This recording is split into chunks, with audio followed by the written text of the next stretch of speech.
That's my question on him, on whether or not he can evolve that much to be able to become today's NFL. Yeah, look, at the end of the day, it takes an organization to be disciplined and say, we're going to win with the Colin Kaepernick way, with the Lamar Jackson way. However, Lamar Jackson wasn't nowhere near as polished as he was now in his first couple years. The big question was Lamar's first playoff game. He flamed out. They were thinking about putting Joe Flacco back in the game. They were calling for Flacco. And then a couple years later, he wins the MVP. So, maybe the non-traditional passers take a little bit longer, but it's up to the organization to say, okay, we're going to sell out for this, and we believe that the ceiling is high enough. And we've been fortunate enough to find some guys that we're able to have a conversation with, and we got now Philly Mike on with us here. We appreciate him coming aboard with us here. Thank you so much, dude. I look forward to it. I hear a lot of people saying great things about you from the Philly Talk podcast. I appreciate you doing this. Thank you so much, brother. Hey, appreciate you for having me on. Always love to talk birds. All right, let's throw that out here. First and foremost, Hurts fan. Yes or no? Yes. Okay. Is he the future of the team? Not sure. So going into this year, you're looking at Jalen Hurts has to do what for him to be the future of this team? It's a tough question because nowadays grading quarterbacks are different. I hear a lot of people talk down on Jimmy Garoppolo. A lot of people talk about his wins. Grading a quarterback can be wins. It could be passing yards. Look at Herbert. He's in a lot of people's top 7, didn't make the playoffs. So it's hard in today's game to grade a quarterback because of the passing status and is trying to be a passing league. But to me, wins matter. Now you could say we win in spite or win with. It just got to be the eye test plus the wins. I think that's where it got to come from. And I think Jalen Hurts proved that he can get the wins. Now he just got to do the other stuff, which is be consistent as a passer. Philly Mike, let's do this. I think you hit on something there that's correct. I don't think you could sit here and go like this. Well, let's put them in the same conversation of Josh Allen or Joe Burrow. Those are separate scenarios, and teams are being built around those guys' skill sets. The Eagles are trying to do the same thing here with this kid. They paid $100 million, obviously, for A.J. Brown in the offseason. They got a first-round draft choice on the right side with Devonta Smith. They got a number 5, probably tight end, according to league sources, thinking that he could be one of the top 5 guys. My question is, for the Eagles to get into today's NFL, he's got to start taking advantage of today's NFL rules. The Eagles, Philly, are still in the 1990s. Run the ball, one-dimensional. They're not very good in the passing game. I believe they were 27th a year ago. That's my question on him, on whether or not he can evolve that much to be able to become today's NFL. Yeah, look, at the end of the day, it takes an organization to be disciplined and say, we're going to win with the Colin Kaepernick way, with the Lamar Jackson way. However, Lamar Jackson wasn't nowhere near as polished as he was now in his first couple years. The big question was Lamar's first playoff game. He flamed out. They were thinking about putting Joe Flacco back in the game. They were calling for Flacco. And then a couple years later, he wins the MVP. So maybe the non-traditional passers take a little bit longer, but it's up to the organization to say, okay, we're going to sell out for this, and we believe that the ceiling is high enough for the guests or to give him a chance. We got to believe that he has that in his arsenal sooner rather than later. Right now, consistency as a passer, staying in the pocket, throwing with anticipation is what we want to see. We've heard some good things, some bad things, depending on where you're getting your sources and whatnot. But I think, this year, rosters can elevate quarterbacks can elevate rosters. And I think this is a roster that's going to give us a lot of answers in the upcoming games. Philly Mike, I don't really think that style of play, and I even throw Lamar Jackson into that conversation. You could even throw Michael Vick into it. Michael Vick's biggest win was at Lambeau in a playoff game. Other than that, he was really great to play on Madden, and he was really great to watch. And I enjoyed watching him. By the way, I think Lamar Jackson is worth the price of admission. The guy's a complete stud. But I don't think that ceiling is high when it comes to that style of play. And I think that's one of the reasons that they're hedging on whether to give him a $200 million contract in Baltimore. I mean, you're a hit away. Let's just say this to you. And maybe you agree or disagree. if Jalen Hurts can't run, he can't play quarterback in the NFL. It definitely is a part of his game that would you take that away and he's not the same. I think his playmaking ability, his ability to just be smart, make smart plays on the field, and make some good throws at times, plus his running ability is what kept us in games last year because he was our leading rusher. If we're going to say kudos to the number one rushing team, we got to give, the credit to the O-line who did a great job, but also Jalen Hurts. But again, we're talking about paying $100 million for a receiver, trying to beef up this wide receiver core.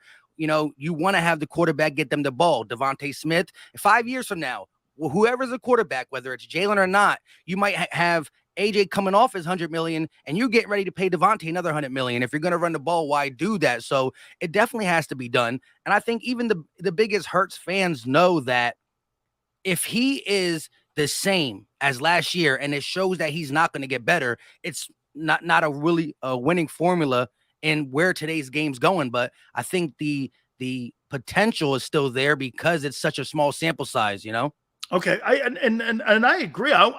I can't. We're all in a wait and see mode right here because really, I mean, if we could sit around here on July 13th and talk all this, and we could throw out all these hypotheses, but we're all in a wait and see in a holding pattern basically to see what this guy looks like. I'll be very interested to see what the team looks like on week 7 when they go into that bye. I'm going to ask you this question that I've been asking everybody from Gary Cobb to Phil Simms to everyone, and I'll ask you this. On July 13th, do you think, as of today, sitting at the NovaCare Center, Howie Roseman, do you think he made that trade with the Saints to take a safety?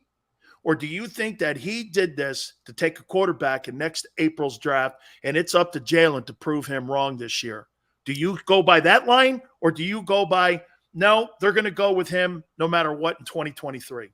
No, knowing Howie Roseman, he's definitely looking to hedge his bet with Jalen. I do believe the organization believes in him more than what a lot of people think. I know when we drafted him at the second round position, it was the backup because we are quarterback. What did he say? Quarterback carousel or camp? I forgot the exact. I was trying to get that out of my head.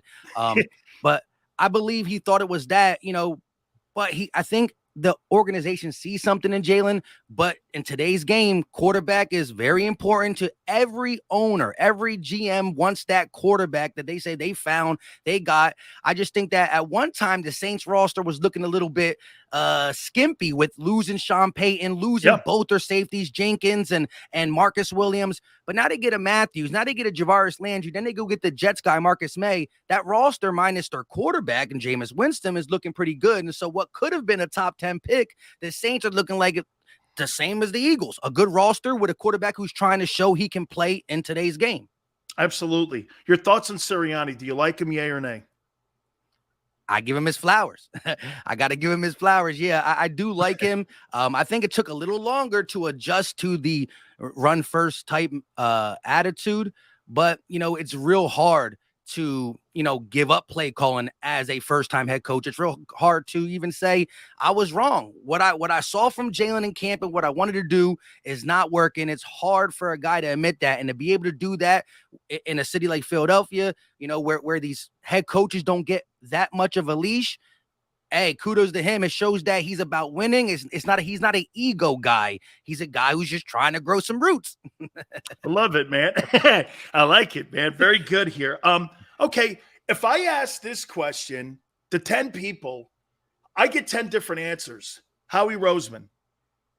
I forgave him. I forgave him now. Now, which one for? Jalen Reagor or some of those other free agent moves? The Reagor, a lot of it. This league is a what have you done for me lately, right? You can't say, oh, this guy was a Pro Bowler in 2020. Let's just go get him for 2022. It might be beyond him. And same with GMs. Moves are made across the league that backfire. I think, the Reagor and the Whiteside pick are really big because Metcalf came after, and so did Justin Jefferson came after, and the Vikings laughed at us. They literally have a video that went around, and Vikings fans still do it because they ain't winning nothing anytime soon, showing that their GM laughing at our Reagor pick, like, oh, get Justin Jefferson on the phone. All that being said, that 2018 draft is all locked up and they're not even in their prime yet. Mulata can be an all-pro left tackle. Josh Sweat starting to show that he can be a piece at the defensive end. Maddox, he could have possibly made the Pro Bowl as a slot, not as a general corner, but as a slot. And then you got a guy like, who's the other one? Dallas Goedert, who we think is a top 5, top 6 tight end. So that draft really hit. The other ones didn't. But now when you look at the Devonta Smith draft, getting 2 guys from Bama, championship winning type players, Dickerson and Smitty, and now getting the Georgia boys and Davis and Dean, and what he was able to trade for and get this draft capital, I think how he's turned it around, he might have put the house on fire, but he only burnt one room. He could have burnt the whole house down. And I think we're in a good position going forward. So it's what have you done for me lately? And right now I'm back on Howie's good grace. Here's one thing I'll say about this window, and a couple last questions here for you, Philly Mike. Here's the one thing, though, that I'm looking at. This team could be completely different. I'm talking Philly in 2 years, 3 years. How many years do we think Lane Johnson has? 3? Jason Kelsey's out after this season. Bradbury's on a 1-year contract. Javon Hargrave is going into this year, and they have not extended him. Fletcher Cox is going into this 1-year deal. He's probably out. There is a boatload of decision-making that has to be made in the offseason, let alone just whether or not the quarterback is going to be back here. So my only issue with Howie is I think he does all the things that are right for GMs, balances the salary cap. That's his forte. He was hired as a salary cap guy, not as a talent evaluator. And I think sometimes that gets in the way. My only issue is when you're getting into conversations with your head coach on who should be playing on Sundays, that's my own. Do you think he meddles too much on the team when it comes to game day Sundays? Yeah, I think that has been his thing. I think since we got this, since we got this Lombardi, I think Howie was feeling himself a little too much. But at the end of the day, he's a smart man. And I think he understood that the couple drafts that could have sunk us, that had his name on top 5 hit lists in Philadelphia in all sports, I think he realized I got to get football people in here. I got to trust these guys. I got to let things play out because the reporting is too well in Philly and things come out and these fans are smart, intelligent, and they're not happy. So I think, he's never going to fully just fall back and listen, but I think he understands that when he got this 3-year extension, it was a short one, and they're buddies. So for him only getting a 3-year extension, I think he knew he had to be different, and I think he's been better in his last couple years. But he definitely does gotta let the football guys be the football guys. I think that's big on anything, and that's why the Cowboys will never do anything because they got a guy who will not let football guys be football guys. Absolutely. The biggest roadblock in Dallas is exactly what you just said. I want to throw stay there until Jerry Jones relinquishes that role or whatever, or like the Pope, he's no longer in that seat. Cowboys are not going back to an NFC championship game as far as I'm concerned. I got some stats for you from Vegas and from Atlantic City. I want to play a small game with you here. This is what they're saying on A.J. Brown. If you were going to put $100 on it, 73.5 catches for A.J. Brown, over, under. What would you put your money on? By the way, he's averaged 61 catches in his 3 years in Tennessee. I'll probably say under. I'm betting $100. I think it's really close because we talk about us being a run-first team. You're going to get Derrick Henry's touches no matter who the quarterback is, even though Tannehill, you can argue pretty good, pretty bad. So he's dealt with that. But he has such big playabilities. I think that his first year, he only had 52 catches, but he still had his 1,000+ yards. He averaged 20 yards per catch. So you can still do wonders with him catching around that. So I would bet under because we have a lot of mouths to feed, including, the running game. 1,025.5 over under in receiving yards for AJ. I say over there. You say over there. Yeah. Okay. He's only averaged 998 in his 3 years. Now, last year he was hurt. Yeah. That put a damper. I think both first 2 years was over 1,025. And then his last year, he only had like 800 or something because of the 6-game miss or something like that. That's right. Here's what they say about your guy, Devonta Smith. 67.5. They have the guys in Atlantic City and Vegas saying his catches. Would you take the over or under, betting $100? That'll have more or less than 67.5. He had 64, I believe, last year, I think. And now you got mouths to feed. I'm gonna have to say under. Under 875.5 yards. That's actually less than last year. Yeah, I think over that. I think you're gonna have Devontae flirting with 1,000. Maybe he gets it, maybe he don't. And I think AJ's over. I think it's going to be more of a big play. I don't think we're going to nickel and dime you. I think they're going to be so concerned with the run. When these guys eat, they're going to eat chunk yardage because both these guys can do that. The last one here. Dallas Goedert, 59.5 catches and 700.5. More catches than 59.5?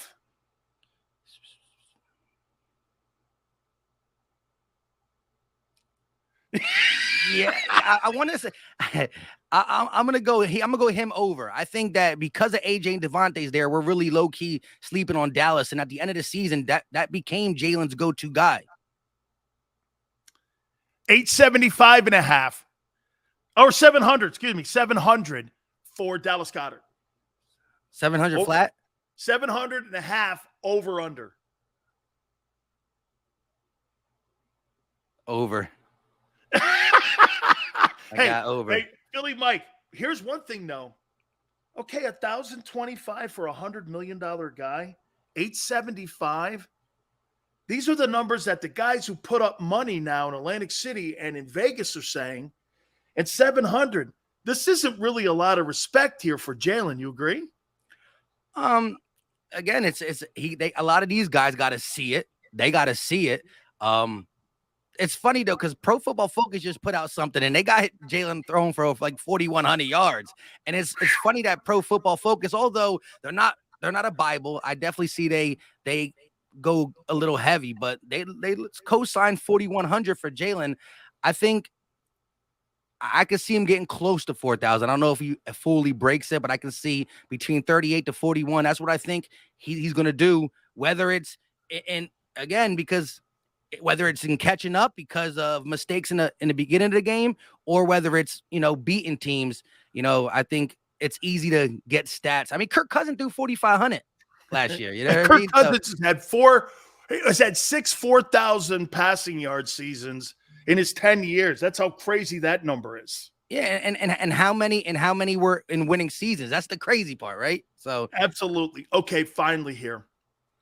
Your prediction on the team. How far do they go? Again, hard to pick record. Do they win the division? Do they win a playoff game? How far do you think this team goes with the 31st easiest schedule, a diminished NFC? How far do you believe they can go this year with Jalen?